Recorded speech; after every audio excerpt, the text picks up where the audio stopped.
لله نحمده ونستعينه ونستغفره ونؤمن به ونتوكل عليه ونعوذ بالله من شرور أنفسنا ومن سيئات أعمالنا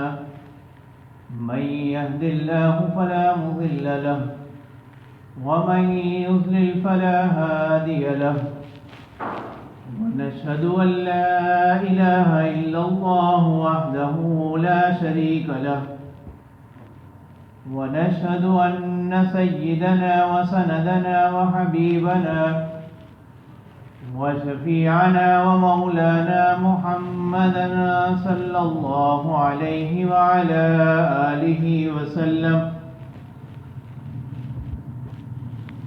أما بعد فقد قال الله تعالى في كلامه المجيد والفرقان الحميد والذين إذا أنفقوا لم يسرفوا ولم يقتروا وكان بين ذلك قواما وقال النبي عليه الصلاة والسلام الاقتصاد في النفقة نصف المعيشة أو كما قال عليه الصلاة والسلام صدق الله مولانا العظيم وصدق رسوله النبي الكريم ونحن على ذلك لمن الشاهدين والشاكرين والحمد لله رب العالمين. عزیزان محترم، اللہ تبارک و تعالی نے دنیا میں انسان کو بھیجا اور دنیا کا نظام اللہ تعالیٰ نے ایسا رکھا کہ ہر انسان کو اللہ تبارک و تعالیٰ نے دوسرے انسان کا محتاج بنایا اور اللہ تعالیٰ نے ہر انسان کی کچھ ضروریات رکھی کہ جن کو پورا کرنے کے لیے وہ انسان ہاتھ پیر مارتا ہے، کوششیں کرتا ہے، اسباب کو اختیار کرتا ہے کہ دنیا میں اللہ تعالیٰ نے جو ذرائع بنائے ان کے ذریعے سے انسان اپنی ضرورت کو پورا کرتا ہے. اور یہ اسباب کو اختیار کرنا یہ اللہ تعالیٰ کا حکم ہے، یہ اللہ تعالیٰ کے حکم سے ہی ہے اور یہ توکل کے خلاف نہیں ہے کہ انسان یہ سمجھے کہ اللہ تعالیٰ پر میرا پورا بھروسہ ہے، اللہ تعالیٰ نے رزق کا وعدہ کر رکھا ہے، اللہ تعالیٰ کی ذات نے رزق دینا ہے، بس وہ اپنے گھر میں بیٹھا رہے اور کوئی محنت نہ کرے، کوئی کام کاج نہ کرے. ایسا نہیں ہوگا، بلکہ اسباب کا اختیار کرنا یہ بھی اللہ تعالیٰ کا ہی حکم ہے. اللہ تعالیٰ نے اس بات کا حکم دیا اور اللہ تعالیٰ کے ہاں پسندیدہ ترین وہ لوگ ہیں جو اپنے ہاتھ سے محنت کرنے والے لوگ ہیں. اللہ کے رسول صلی اللہ علیہ وسلم نے فرمایا اللہ تعالیٰ کے نزدیک پسندیدہ لوگ وہ ہیں جو اپنے ہاتھ سے کماتے ہیں، محنت کر کے کماتے ہیں. اور اللہ تعالیٰ کے انبیاء بھی ایسا ہی کیا کرتے تھے. ایک شخص نبی اکرم صلی اللہ علیہ وسلم کی خدمت میں حاضر ہوا تو وہ کوئی ضرورت مند سے سوال کر رہا تھا کہ کوئی اس کو کچھ پیسے دے دے جس سے وہ اپنی ضرورت پوری کر سکے. تو اللہ کے رسول صلی اللہ علیہ وسلم نے اس شخص سے پوچھا کہ کیا تمہارے گھر میں کوئی چیز ہے؟ تو اس نے جواب دیا کہ اللہ کے رسول صلی اللہ علیہ وسلم میرے گھر میں تو کوئی ایسی چیزیں نہیں ہیں، البتہ ایک پیالہ ہے اور ایک ٹاٹ کا ٹکڑا ہے. تو اللہ کے رسول صلی اللہ علیہ وسلم نے فرمایا کہ اس کو لے کر آؤ. تو وہ دونوں چیزیں لے کر آپ صلی اللہ علیہ وسلم کی مجلس میں حاضر ہو گیا. تو تب اللہ کے رسول صلی اللہ علیہ وسلم نے صحابہ میں اعلان کیا کہ اس چیز کو کون خریدے گا. پھر صحابہ میں سے ایک دو حضرات نے کہا کہ ہم اس کو خریدتے ہیں. پھر آپ صلی اللہ علیہ وسلم نے فرمایا کہ اس پر مزید اضافہ کون کرے گا؟ ایک صحابی نے وہ چیزیں خرید لی، تو اب ان کی جو رقم تھی وہ اللہ کے رسول صلی اللہ علیہ وسلم نے اس شخص کو دی، اور آپ صلی اللہ علیہ وسلم نے فرمایا کہ اب آپ ایسا کرو کہ جنگل میں جاؤ اور وہاں سے لکڑیاں لے کر اس کو بازار میں فروخت کرو، اور اس کے ذریعے سے جو آمدن حاصل ہو اس سے مزید کچھ سے مزید لکڑیاں لے لو اور کچھ سے اپنے گھر کی ضروریات کو پورا کرو۔ تو کچھ دن کے بعد وہ شخص آپ صلی اللہ علیہ وسلم کی مجلس میں نہ آیا۔ کچھ دن کے بعد وہ دوبارہ آپ صلی اللہ علیہ وسلم کی مجلس میں حاضر ہوا، تو اس نے اللہ کے رسول صلی اللہ علیہ وسلم نے اس شخص سے دریافت کیا کہ اب کیا حالت ہے؟ تو اس نے بتایا کہ اب میں اس طرح محنت کر کے کما رہا ہوں۔ تو اللہ کے رسول صلی اللہ علیہ وسلم اس عمل پر بڑے خوش ہوئے، اور آپ صلی اللہ علیہ وسلم نے فرمایا کہ یہ بات محنت کر کے کمانا، یہ بات زیادہ پسندیدہ ہے اس بات سے کہ کل تم اللہ کی بارگاہ میں پیش ہو اور تمہاری پیشانی کے اوپر جو ہے مانگنے کا، سوال کرنے کا دبا لگاؤ۔ تو اس لیے انسان جو ہے وہ انسان جو محنت کر کے کما رہا ہے اپنی ضروریات کے لیے، اپنے گھر والوں کی ضروریات کے لیے، تو یہ بھی دین اسلام کی ہی تعلیم۔ اللہ کے رسول صلی اللہ علیہ وسلم نے فرمایا کہ وہ شخص جو اس نیت سے کماتا ہے کہ وہ اپنی ضروریات کو پورا کر سکے، اپنے گھر والوں کی ضروریات کو پورا کر سکے، اور اسے کسی کے سامنے ہاتھ نہ پھیلانا پڑے، کسی سے مانگنا نہ پڑے، اور ان وجہ سے اور اس کی نیت یہ سارے کام ہوں اور وہ اس کے لیے رزق حلال کماتا ہے، تو اللہ کے رسول صلی اللہ علیہ وسلم نے فرمایا ایسا شخص جو ہے وہ اللہ تعالیٰ کی بارگاہ میں اس طرح حاضر ہوگا کہ اس کا چہرہ جو ہے وہ چودھویں کے چاند کی طرح روشن ہو۔ وہ لوگ، اب یہ کون لوگ ہیں؟ وہ کوئی بہت زیادہ نمازیں پڑھنے والے نہیں، نوافل پڑھنے والے نہیں، وہ شخص جو رزق حلال کما رہا ہے اور اس کی نیت یہ ہے کہ اللہ تعالیٰ کا حکم ہے اور اس کے ذریعے سے وہ اپنے گھر والوں کی ضروریات کو پورا کر رہا ہے، تو اللہ کے رسول صلی اللہ علیہ وسلم اتنی بڑی بشارت دے رہے ہیں ایسا شخص جو ہے وہ اللہ تعالیٰ کے دربار میں اس طرح حاضر ہوگا، اس کا چہرہ جو ہے وہ چودھویں کے چاند کی طرح روشن ہوگا۔ اور اس کے برعکس وہ شخص جو رزق حلال ہی کما رہا ہے لیکن اس کی نیت یہ ہوتی ہے کہ وہ معاشرے میں دوسروں سے آگے بڑھ جائے، لوگ اس کی دولت کی مثالیں دیں، لوگوں میں اس کا بڑا نام ہو جائے۔ اب یہ رزق حرام نہیں کما رہا، رزق حلال ہی کما رہا ہے، لیکن اس کی نیت یہ ہے کہ لوگوں میں اس کا بڑا نام ہو جائے، اس کی دولت میں اضافہ ہو جائے، تو اللہ کے رسول صلی اللہ علیہ وسلم نے فرمایا کہ ایسا شخص اللہ تعالیٰ کے سامنے اس حال میں پیش ہوگا کہ اللہ تعالیٰ ایسے شخص سے ناراض ہوں۔ اب یہ بھی رزق حلال ہی کما رہا ہے لیکن اس کی نیت چونکہ درست نہیں، تو یہی رزق حلال جو ہے وہ اس کے لیے نقصان کا سبب بن گیا، اسی رزق حلال سے اس نے اللہ تعالیٰ کی ناراضگی مول لے لی۔ تو اس لیے یہ جو چیز اللہ تعالیٰ نے انسانی فطرت میں رکھی کہ انسان کے اندر اللہ تعالیٰ نے مزید کی خواہش رکھی ہے کہ ہر وقت انسان جو ہے کہ جو اس کے پاس موجود ہوتا ہے وہ اس پر مزید اضافے کی کوشش میں لگا رہتا ہے، تو یہ ایک فطری سی بات ہے، لیکن اس فطری بات کو کیسے پورا کرنا ہے؟ اپنی اس ضرورت کو قرآن و سنت کی تعلیمات کے اندر رہتے ہوئے پورا کرنا ہے۔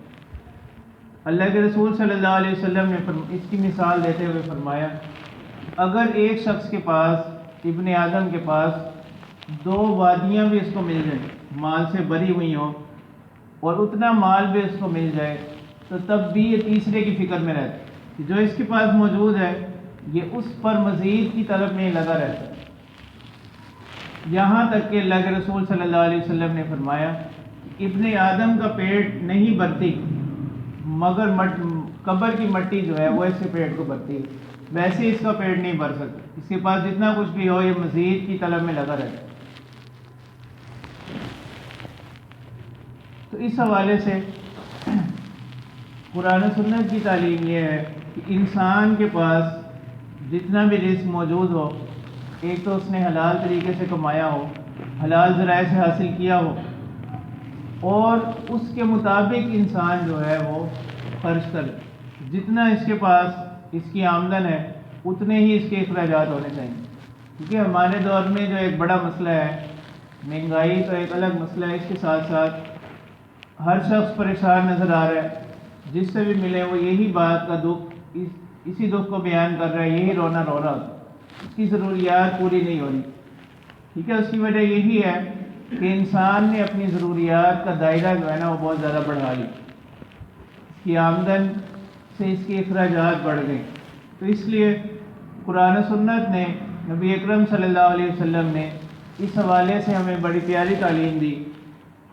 اور اللہ کے رسول صلی اللہ علیہ وسلم نے فرمایا کہ زندگی گزارنے کے اندر، اپنی زندگی کا نظام چلانے کے اندر جو شخص میانہ روی اختیار کرتا ہے، اعتدال کے ساتھ چلتا ہے اپنے خرچ کے اندر، تو یہ آدھی زندگی ہے انسان کی۔ تو اس لیے ایک اور حدیث مبارکہ میں آپ صلی اللہ علیہ وسلم نے فرمایا کہ وہ شخص جو اپنے خرچ کے اندر میانہ روی رکھتا ہے، اعتدال کے ساتھ چلتا ہے،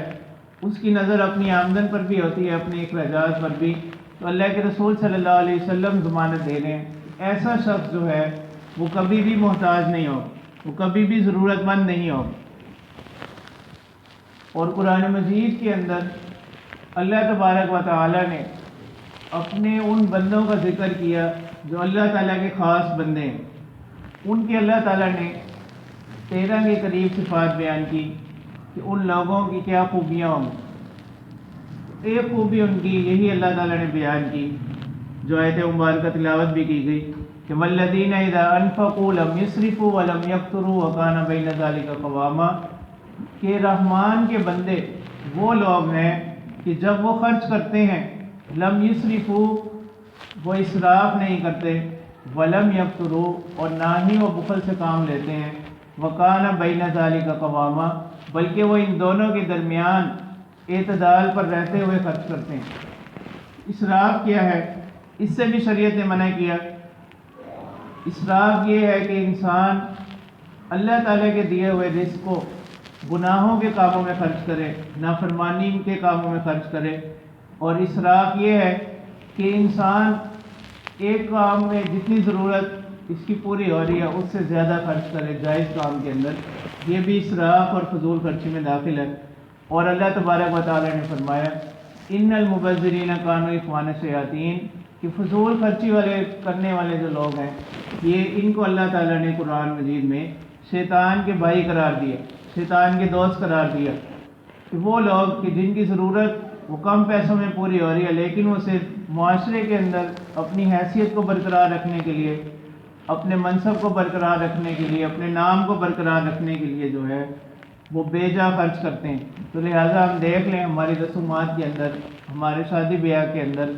بہت سے اخراجات ایسے ہوتے ہیں کہ جن کا اس ضرورت سے کوئی تعلق ہی نہیں ہوتا۔ مہمانوں کی ضرورت سے بہت زیادہ کھانا بنایا جاتا ہے صرف اس لیے کہ معاشرے کے اندر جو ہے وہ ہمارا نام باقی رہے، ہمارا نام اونچا رہے، ہماری ناک اونچی رہ جائے۔ اس کو اللہ تعالیٰ نے منع کیا۔ انہی فضولیات کی وجہ سے ہمارے مسائل بڑھتے ہیں۔ اسی لیے ہم دیکھتے ہیں کہ آج ہر شخص جو ہے وہ قرآن و سنت کی اس تعلیم سے دوری کی وجہ سے وہ ہمیں پریشان نظر آ رہا ہے، محنت بھی کر رہا ہے، کما بھی رہا ہے، لیکن اس کے باوجود اس کی ضروریات پوری نہیں ہو رہی۔ اس کی ایک وجہ یہی ہے کہ ہم فضولیات میں پڑ گئے، تو اس سے اللہ تعالیٰ نے منع کیا۔ اور ان لوگوں کی ایک صفت اللہ تعالیٰ نے یہ بیان کی کہ وہ لوگ جب خرچ کرتے ہیں جو رحمان کے خاص بندے ہیں وہ اسراف سے کام نہیں لیتے، بے جا خرچ نہیں کرتے، فضول خرچ نہیں کرتے، اور اسی طرح وہ ایسا بھی نہیں کرتے ولم یقتروا، کہ جہاں جتنی ضرورت ہے وہ بھی خرچ نہ کریں، اس میں بخل سے کام لینا شروع کر دیں، اس میں تنگی سے کام لینا شروع کر دیں، تو ایسا بھی نہیں کرتے۔ اور اللہ تعالیٰ کے رسول صلی اللہ علیہ وسلم نے فرمایا کہ ایک ہی شخص کے اندر، ایک ہی دل کے اندر دو باتیں جمع نہیں ہو سکتی، ایمان اور بخل جو ہے یہ دونوں ایک ہی دل میں جمع نہیں ہو سکتے۔ جو بھی شخص مسلمان ہوگا وہ بخیل نہیں ہو سکتا، جو بخیل ہوگا اس کا مطلب یہ ہے کہ اس شخص کا ایمان کامل نہیں۔ تو اللہ تعالیٰ کے رسول صلی اللہ علیہ وسلم نے فرمایا کہ ایمان اور بخل جو ہے ایک ہی دل میں جمع نہیں ہو سکتے۔ تو اس لیے جو ہے اللہ تعالیٰ نے فرمایا کہ عباد الرحمن وہ لوگ ہیں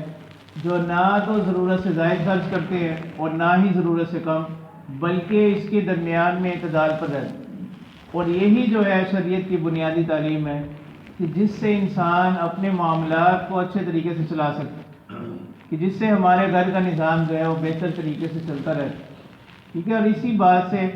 اللہ تعالیٰ نے جو عباد الرحمن کی صفت میں اس کو بیان کیا، اسی سے بھی معلوم ہو گیا کہ اسلام کا تعلق جو ہے وہ صرف اور صرف نماز روزہ کی تعلیم کے ساتھ نہیں ہے، بلکہ اسلام کا تعلق جو ہے وہ انسان کی زندگی کے تمام معاملات کے ساتھ، کہ ہر انسان کو زندگی کے اندر جتنے بھی معاملات درپیش آ رہے ہیں، جتنے بھی مسائل کا سامنا کرنا پڑتا ہے، ان تمام کے اندر جو ہے اسلام اس کی رہنمائی کرتا ہے، ٹھیک ہے۔ وہ ہم نے صرف اپنی تنگی کی وجہ سے یا اپنی سہولت کے لیے، اپنی آسانیوں کے لیے اس کو صرف نماز روزے تک محدود کر دیا۔ اور تاریخ انبیاء کا اگر ہم مطالعہ کریں، ایک قوم ایسی گزری جس پر عذاب جو ہے نا صرف اسی وجہ سے آئے، انہوں نے یہ سمجھ رکھا تھا کہ دین کا تعلق جو ہے وہ صرف اور صرف جو ہے وہ نماز روزے کے ساتھ ہے، باقی ہم معاملات جیسے بھی کریں، اپنا مال ہم کہاں سے کما رہے ہیں، کہاں پہ خرچ کر رہے ہیں، کیسے خرچ کر رہے ہیں، اس کے حوالے سے ان باتوں سے دین کا کوئی تعلق نہیں۔ حالانکہ اس چیز کا، انسان کی کمائی کا اس کی عبادت کے ساتھ بڑا گہرا تعلق۔ اللہ کے رسول صلی اللہ علیہ وسلم نے فرمایا کہ ایک شخص، اس کی حالت بھی بڑی عجیب ہوتی ہے، اس کا لباس بھی عجیب، اور وہ اللہ تعالیٰ کے سامنے بڑی آہذاری کے ساتھ دعائیں کر رہا ہوتا ہے، اللہ تعالیٰ سے مانگ رہا ہوتا ہے، دعائیں کر رہا ہوتا ہے، حالانکہ ایسی حالت جو ہے کہ انسان اپنے آپ کو مکمل بے بس ظاہر کرے، یہ اللہ تعالیٰ کی بارگاہ میں دعاؤں کی قبولیت کا بہت زیادہ اثر رکھتی ہے۔ تو اللہ کے رسول صلی اللہ علیہ وسلم نے فرمایا ایسی حالت میں ایک شخص اللہ تعالیٰ سے دعائیں مانگ رہا ہے، اللہ تعالیٰ کے سامنے ہاتھ پھیلائے ہوئے ہے، لیکن اس کی دعا قبول نہیں ہو رہی۔ اس کی وجہ یہی ہے کہ اللہ کے رسول صلی اللہ علیہ وسلم نے فرمایا کہ اس کا کھانا بھی حرام ہے، اس کا پینا بھی حرام ہے، اس نے جو لباس پہنا ہوا یہ بھی اس نے حرام پہنا ہوا ہے، اس کے باوجود پھر اس کی دعا کیسے قبول ہوگی؟ اس لیے جو ہے یہ کوئی معمولی بات نہیں ہے، ہمارے رزق کا ہماری عبادات کے اندر جو ہے بہت زیادہ عمل دخل ہے۔ عبادات کی قبولیت کے اندر جو ہے رزق وہ بنیادی حیثیت کا کردار ادا کرتا ہے۔ اللہ کے رسول صلی اللہ علیہ وسلم نے فرمایا کہ وہ شخص ایسا جسم جنت میں داخل نہیں ہوگا جس کی پرورش جو ہے وہ حرام غذا سے کی گئی، جس جسم کے اندر حرام غذا کے اجزاء شامل ہو، ایسا جسم جو ہے وہ جنت اس پر حرام ہوگی، ایسا شخص جو ہے وہ جنت میں داخل نہیں ہوگا۔ تو اس لیے اس وقت کے اندر ہمیں جن باتوں پر عمل کرنے کی ضرورت ہے وہ یہی ہے کہ اللہ تعالیٰ کی طرف سے جو نعمتیں ہمارے پاس موجود ہیں، ایک تو ان کا اظہار کریں۔ نبی اکرم صلی اللہ علیہ وسلم نے ایک شخص کو دیکھا کہ وہ اس کا لباس جو ہے نا وہ بڑا پھٹا پرانا لباس اس نے پہنا ہوا تھا، تو اللہ تعالیٰ کے رسول صلی اللہ علیہ وسلم نے اس سے پوچھا کہ تمہاری مالی حالت کیسی ہے؟ تو اس نے بتایا کہ اللہ کے رسول صلی اللہ علیہ وسلم میری مالی حالت جو ہے بہت اچھی ہے، میرے پاس گھوڑے بھی ہیں، سواری کے جانور ہیں، دودھ کے لیے میں نے گائے بکریاں رکھی ہوئی ہیں۔ تو اللہ کے رسول صلی اللہ علیہ وسلم نے فرمایا اگر تمہارے پاس یہ ساری چیزیں ہیں، یہ سارے اسباب ہیں، تو ان کا اثر جو ہے وہ تمہارے اوپر نظر آنا چاہیے، اس لیے کہ اللہ تعالیٰ اس بات کو پسند کرتے ہیں کہ وہ اپنی نعمتوں کا اثر جو ہے وہ اپنے بندوں پر دیکھتے، لیکن اس نے نعمتیں جو ہیں وہ جائز اور حلال طریقے سے حاصل کی۔ اور اسی طرح اللہ کے رسول صلی اللہ علیہ وسلم نے فرمایا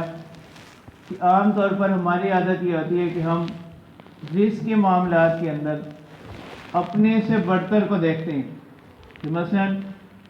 جس کے پاس موٹر سائیکل ہے وہ گاڑی والے کو دیکھ رہا ہے، ٹھیک ہے، سائیکل والا جو ہے موٹر سائیکل والے کو دیکھ رہا ہے،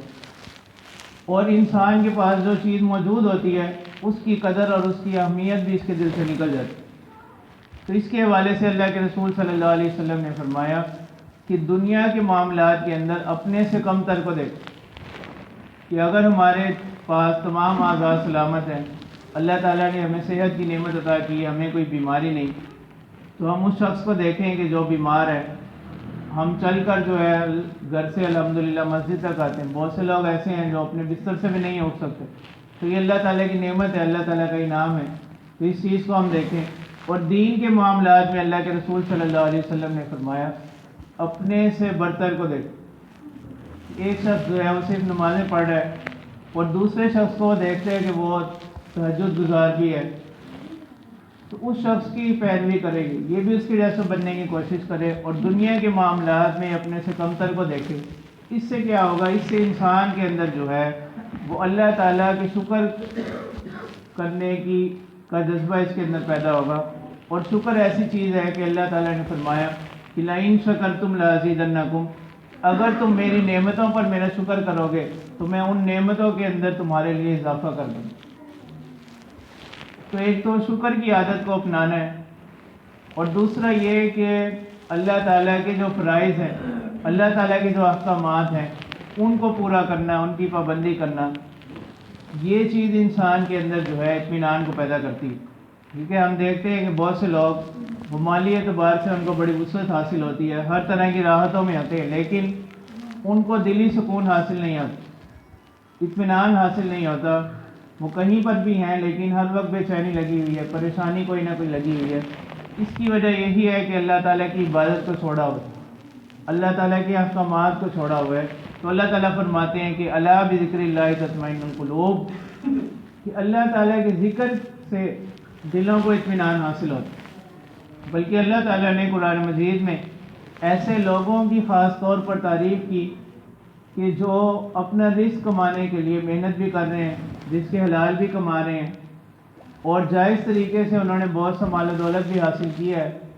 لیکن اس سب کے باوجود وہ اللہ تعالیٰ کے احکام سے, اللہ تعالیٰ کے ذکر سے غافل نہیں ہوتے. ان کی تجارت جو ہے وہ ان کو اللہ تعالیٰ کے ذکر سے غافل نہیں کرتی, اللہ تعالیٰ کے احکامات سے غافل نہیں کرتی. ایسے لوگوں کی اللہ تعالیٰ نے خاص طور پر قرآن مجید میں تعریف فرمائی. اور تیسری چیز کہ اللہ تعالیٰ نے جن کاموں سے منع کیا ان کاموں سے انسان جو ہے وہ رکا رہے, اللہ تعالیٰ کی نافرمانیوں سے باز آ جائے. تو یہ چیز جو ہے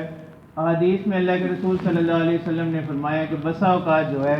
انسان کے جو گناہ ہوتے ہیں وہ اس کے رزق کی تنگی کا سبب بنتے ہیں. بظاہر انسان پریشان نظر آتا ہے کہ اس کو رزق حاصل نہیں ہو رہا, یا اس نے جتنی بھی وہ دولت کما رہا ہے اس میں کوئی برکت حاصل نہیں ہو رہی.